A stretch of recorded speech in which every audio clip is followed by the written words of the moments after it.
ప్రస్తుతం ఇక్కడ ఉన్నటువంటి నాకు ప్రాణ సమానమైన తెలుగుదేశం పార్టీ కుటుంబ సభ్యులందరికీ,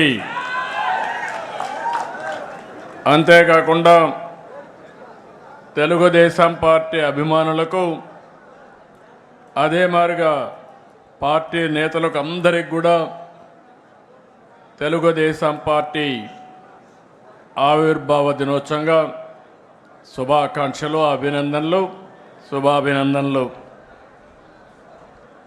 ఇప్పుడే చాలామంది మాట్లాడారు, పార్టీ విషయాలన్నీ కూడా చెప్పారు.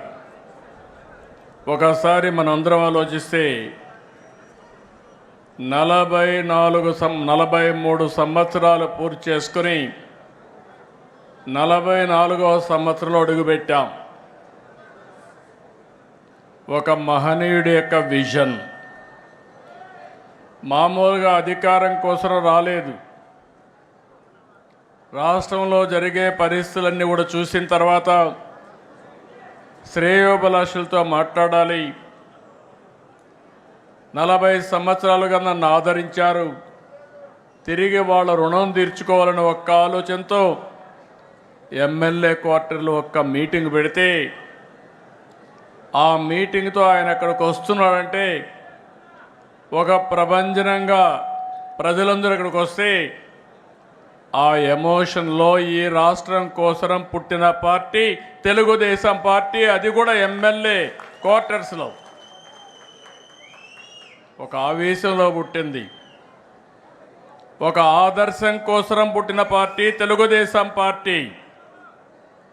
అదే ఒక సంచలనం, అదే ఒక శక ఆరంభం, అదే ఈ రాష్ట్రానికి ఒక చారిత్రక అవసరంగా మారే పరిస్థితి వచ్చింది.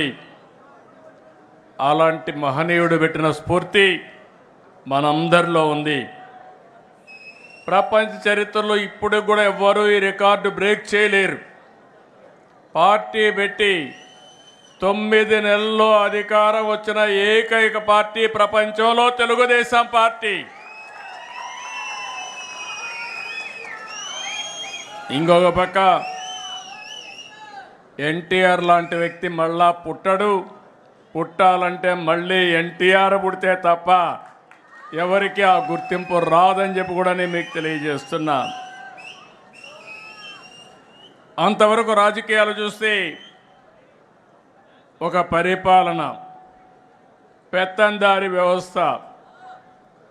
మామూలుగా ఎమ్మెల్యేలంటే అందులో షెడ్యూల్ కులాలంటే చదువు రాని వాళ్ళని పెట్టి ఎక్కడికక్కడ పెత్తనం చేసే రోజులవి.